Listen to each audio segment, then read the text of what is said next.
BJP is a very well-funded party and they don't seem to have any hesitation in spending very large sums of money to get elected. So I want to say to you that on that issue, we are unhappy at the way in which it was done, the timing in which it was done, and the fact that this much of money has been frozen. But the rest of the money has been used and we are campaigning as effectively as we can. But I will never pretend that we are able to hold our own financially with the BJP. The BJP is much wealthier than we are. But we'll do our best and we have got our message out to the people. On the second question, just remind me quickly. Expectations. I don't want to give numbers. I mean, I'm a cricket fan, as many people know, and I don't predict scores, I only predict results. So the result to me is going to be that we will see the BJP falling a long way down below the majority mark. But I can't tell you what number. I'm not a Satta Bazaar operator or a Beltran. But they will come a long way down. As far as we are concerned, we believe that the India Gathbandhan together will probably have more than the NDA Gathbandhan together. Because frankly, their allies are doing very badly. I don't know if you've been following the news from Maharashtra, Bihar, and other places. The BJP's allies are getting a walloping. And therefore, they're not going to look for much hope to bring up their numbers through their allies. Whereas in our case, our allies have done well. Whether it's Tejasvi in Bihar, Akhilesh in UP, whether it's DMK in Tamil Nadu, whether it's our allies in Maharashtra, everyone has done well. And don't forget that a party like Trinamool, which is not contesting alongside us this time, has said that nonetheless, after the election results, they will support an India Alliance government. Mamata has said this very clearly. So my view is that we should be in very good shape when the total alliance numbers are added up. I expect that ours will be more than theirs. Sir, विपक्ष कह रहा है कि संविधान जो है भाजपा बदलना चाहती है या संविधान खतरे में है। आपको क्या लगता है किस वजह से जो है इसको जो है बदलने जा रही है? देखिए, ये हम नहीं चाहते कि उनको ऐसे आंकड़े हो लोकसभा में कि वो आराम से बदल सकें, लेकिन हमने देखा है कि वो संविधान को बहुत रिस्पेक्ट नहीं देते, बहुत इज्जत नहीं देते। एक उदाहरण है जो अम्बेडकर साहब ने स्पष्ट किया था शुरुआत से ही कि आपकी जाति जो भी हो, आपका मजहब जो भी हो, आपकी भाषा जो भी हो, जो भी राज्य से आप आते हैं भारत में, आप भारतीय नागरिक हो तो सारे भारतीय नागरिक के जैसे आप एक ही अधिकार से जी सकते हैं इस देश में। लेकिन आजकल आप क्या सुन रहे हैं प्रधानमंत्री के मुंह से? एक समुदाय के खिलाफ। क्या 20 करोड़ भारतवासी, भारतीय नागरिक अलग होना चाहिए? ये क्या संवैधानिक है? तो अगर कई लोग की नारा है हिंदी हिंदुत्व हिंदुस्तान, तो कल क्या करेंगे? हिंदू राष्ट्र बनाने की कोशिश करेंगे संविधान बदल के? पता नहीं, लेकिन इस किस्म के सोचने वाले बहुत हैं उनके पार्टी में। तो हम सिर्फ संविधान बदलकर हिंदू राष्ट्र बनाना चाहते हैं भारत। कई लोग ऐसी कहा है, खुले मुंह से कहा है कि ये करना चाहते हैं। तो मैं सिर्फ कह रहा हूं कि हमारे संविधान में जो अम्बेडकर साहब ने बहुत क्लियर विजन से बताया था कि हमारे देश के अंदर के सारे समुदाय के साथ भाईचारा होना चाहिए, ये सारे उसने बताया। ये मेरे ख्याल में बीजेपी के सोच में नहीं है। तो हमारा विचारधारा और उनके में इतना बहुत बड़ा फर्क है। ये एक उदाहरण। तो संविधान जो लिखा है ये कांग्रेस स्पिरिट, हमारे स्वतंत्र आंदोलन के जो सब लोग के इकट्ठे लेके आके आगे बढ़ाने वाले स्पिरिट है। भाजपा की सोच है, मोहम्मद अली जिन्ना की सोच कि आपका देशीयता आपके मजहब में ही रहता है, कि मजहब के बुनियाद में आप एक नेशनैलिटी अनाउंस करते हैं। तो मेरे ख्याल में इस लॉजिक हमारे फाउंडिंग फादर्स ने कभी नहीं एक्सेप्ट किया।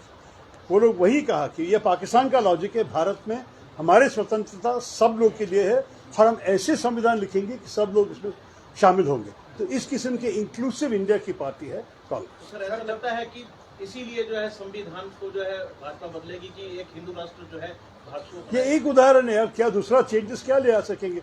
आपको पता है कि वहाँ फ्रीडम ऑफ एक्सप्रेशन का हाल क्या है। आपको पता है कि आजकल IT रूल्स लिख रहे हैं कि आप लोग सोशल मीडिया साइट्स में भी आपकी आज़ादी कब हो जाने वाली है।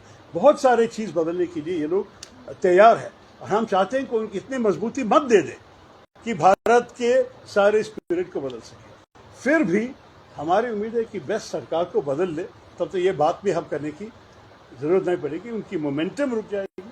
और 10 साल से हम ऐसे जो देखा है, जब एक स्वीडिश इंस्टीट्यूट है, प्रसिद्ध इंस्टीट्यूट है, varieties of democracy institute, VDEM कहा जाता है। हर साल वो लोग लोकतंत्र के बारे में एक रिपोर्ट इशू करते हैं। वो लोग 3 साल पहले कहा, 4 साल पहले, कि भारत, मोदी जी का भारत अभी लोकतंत्र का नहीं है।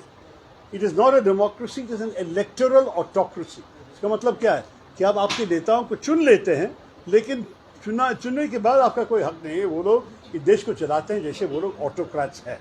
तो यही हमारा सबसे बड़ा चिंता है। शशि जी, सर, इलेक्ट्रोल बॉन्ड को लेकर क्या saying कहना that चाहेंगे? Congress wants to rob the reservation of SC, ST and OBCs. But why would we do that? I mean, this is coming out of whose head or not of where? I am a member of the manifesto committee. You have seen the manifesto; it is available online. Where have we ever said anything like this? Where have we ever done anything like this? Modi ji keeps saying Congress has ruled the country for 60 years. So I ask him, where have we ever done this? And if we have not done it, what makes you think we'll do it now? He takes a speech, one line in a speech by Dr. Manmohan Singh in 2006. Now, Manmohan Singh ji's office already clarified at that time that this is not correct. 2006, man. But now, even though Manmohan Singh ji ruled for 8 years more and did not do what the BJP said he would do because of that sentence, now they're raising it 20 years later and they're saying the same thing. See, this is called scaremongering. लोगों को डराने की बात मोदी जी कर रहे हैं। Sir, And that's a electoral bond को लेकर क्या कहना चाहेंगे? इलेक्ट्रल हॉल्स के बारे में क्या कह सकते हैं? आपको 2 किस्म की गलतियां देख सकती है। एक कि कोई CBI का रेड हुआ, ED का रेड हो गया और कुछ दिनों बाद वो लोग जनता ये कंपनीज इलेक्ट्रल बॉन्ड्स खरीद लेते हैं। इसका जो हम अंग्रेजी में कहेंगे तो कोएशन, एक्सटॉर्शन। एक्सटॉर्शन यानी कि आप पैसे नहीं देंगे तो ये होने वाला है आपको, तो जल्दी आप पैसे ले लीजिए। तो ये है एक्सटॉर्शन, ये नियम के विरुद्ध है। सेकंड क्या उदाहरण है, कोई कंपनी जाके इलेक्ट्रल बॉन्ड्स खरीद ले और कुछ हफ्ते के बाद बहुत बड़ा नेशनल कॉन्ट्रैक्ट्स मिल जाते हैं बहुत बड़े विकास के प्रोग्राम्स के लिए। तो ये पैसे, strictly speaking, that is bribery. तो दोनों किस्म का करप्शन, दोनों किस्म का भ्रष्टाचार इसमें एविडेंट है। जब सुप्रीम कोर्ट कहने के बाद ये पूरा लिस्ट निकल आया, आप एक्सटॉर्शन भी देख रहे हैं, आप ब्राइबरी भी देख रहे हैं, तो ये इसके बारे में हम क्या कह सकते हैं कि ये एब्सोल्युटली शर्मनाक है। It's a shameful episode in India's history. Sir, Kejriwal की जमानत याचिका को जो है कोर्ट ने बढ़ाने से मना कर दिया है और किसी के खिलाफ भी जो है वो नोटिस जारी किया है, इसको लेके क्या कहेंगे? केजरीवाल, हाँ जी, देखिए हमने क्या कहा था जब उनका गिरफ्तार हो गया। हम सारे कांग्रेस में, मैं तो केरल में प्रचार कर रहा था, मैं खुद कहा कि ये ठीक नहीं है। आप अगर इन्वेस्टिगेशन चला रहे हैं कर दीजिए, और अगर आपको कुछ एक्शन लेना है तो जून 1 या जून 2 के बारे में के बाद कर दीजिए। जब इलेक्शन में एक व्यक्ति की एक राज्य का मुख्यमंत्री भी है, बट मोर इम्पोर्टेंट राजनीतिक में एक देशीय पार्टी, एक नेशनल पार्टी के अध्यक्ष भी है, उनको आप गिरफ्तार कर रहे हैं, उसका क्या संदेश है? दुनिया क्या सब देख रहे हैं कि आप एक रेस में हैं और आपके खिलाफ जो दौड़ रहे हैं उनके पैर को आप बांध के उनको दौड़ना कह रहा है। ये नहीं चलेगी, मेरे ख्याल में ये लोकतंत्र के खिलाफ है and it should not have been done. तो कांग्रेस पार्टी का स्टैंड यही था। हम कभी नहीं कह रहे कि अगर इन्वेस्टिगेशन करनी है कि मत कीजिए, मैं ये नहीं करा, लेकिन हम कह रहे हैं कि चुनाव को अफेक्ट नहीं करनी दी, ये ठीक नहीं। Sir, Yeah. question is India or Bharat? Challenge is like, as you said, 45.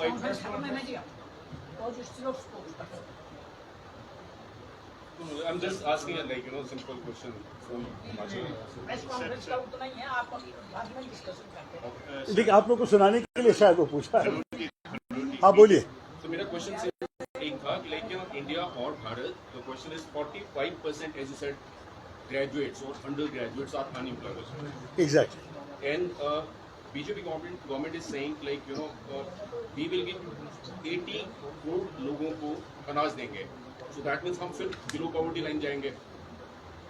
And the question is, don't you think by 2028 अगर ऐसा ही चलता रहा तो लोग सुसाइड करेंगे स्टूडेंट्स? सुसाइड के बारे में मत बोलिए। I hope nobody commits suicide. लेकिन ये बिल्कुल ठीक नहीं है कि हमारे देश में इतनी बेरोजगारी हो कि आपको पढ़ाई के बावजूद आपका कोई उम्मीद नहीं है इस देश में। मैं पंजाब से आया हूँ प्रचार करके। पिछले साल में, और जैसे मैं समझाऊँ कि बीजेपी के टाइम में शायद 1-2 साल के आंकड़े हैं, करीब 40 लाख 4 मिलियन युवाओं पंजाब छोड़ के दूसरे देश गए हैं क्योंकि उनको कोई रोजगार की उम्मीद नहीं है पंजाब में। तो ये नहीं हो सकता। केरला में भी इस किस्म का हाल है, मेरे ख्याल में बड़ी ज़रूरी है कि हम हमारे तरफ से कुछ करें। कांग्रेस पार्टी की ये जो पहली नौकरी पक्की का स्कीम जो है, उसमें से मेरे ख्याल में कुछ रिलीफ मिलने वाला है। जी, अगर इंडिया गठबंधन सत्ता में आती है तो भाजपा के कौन से डिसीजन है जो आप रिवर्स करना चाहते हैं? बहुत सारे हैं, लेकिन आपको एक दो उदाहरण दे सकता हूं, क्योंकि मैं खुद लोकसभा में इनको अपोज किया था जो लोग इंट्रोड्यूस किए। एक है अनलॉफुल एक्टिविटीज प्रिवेंशन एक्ट का अमेंडमेंट। यूएपीए तो सही है, हमारी यूपीए सरकार ही लेके आए थे, लेकिन वो अमेंडमेंट से ये लोग क्या कर दिया कि सरकार का भी हक मिला कि किसी को भी एक सस्पेक्टेड टेररिस्ट का लेबल लगा के उनको जेल में बिठा सकते हैं without bail, without charge and without trial. तो ये क्या लोकतंत्र है क्या? मैं जो देखा हूं, even accused terrorist have a right to defend themselves. तो ये कैसे कर सकते हैं कि इस किस्म के नियम आप बनाए ताकि एक भारतीय नागरिक को अपनी सारी राइट्स छीन ले? और आपको पता है कौन कौन आए हैं इस अमेंडमेंट के बाद? जर्नलिस्ट को जेल में लगा 2-3 साल के लिए, विद्यार्थियां, ये उमर खालिद के हाल देख लीजिए। कितने सारे केसेस हैं जो common sense definition of terrorism इसमें बिल्कुल एप्लीकेबल नहीं था, और फिर भी उस लेबल के साथ इनको गिरफ्तार कर दिया। मेरे ख्याल में ये एक बड़ा उदाहरण है, इसको हमको बदलना पड़ेगा ही। दूसरा एक ये है कि सिटीजनशिप अमेंडमेंट एक्ट में हम लोग उसी वक्त कहा कि अंबेडकर साहब के संविधान में religion has no place in citizenship. आप हम कोई भी मजहब के लोग भारतीय नागरिक हो सकते हैं।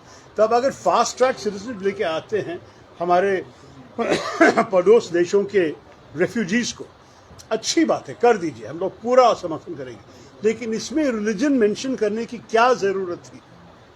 अगर उस क्लॉज को स्ट्राइक आउट किया, बाकी सब तो रह सकते हैं, हम बाकी सारे रेफ्यूजीज को स्वीकार करेंगे, स्वागत करेंगे हमारे देश में, they should be well treated, और अगर जल्दी उनको नागरिकता देना है तो ठीक है, दे दीजिए, लेकिन कभी भी हमारी सिटीजनशिप को एक रिलीजियस कनेक्शन के साथ मत देखिए, क्योंकि ये हम कभी मान नहीं सकते, ना डॉक्टर अंबेडकर माना होगा ना हम।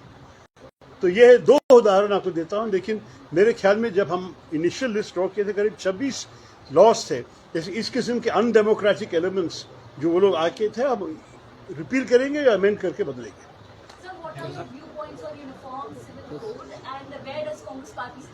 Congress party stand has been very clear. Jawaharlal Nehru himself said a uniform civil code is desirable but cannot be imposed on anyone. He said you have to take everyone along, and so far it is. पाइए अपने बच्चों के लिए कम fees में ज्यादा सुविधाएं paradise public school Gutkar मंडी हिमाचल प्रदेश।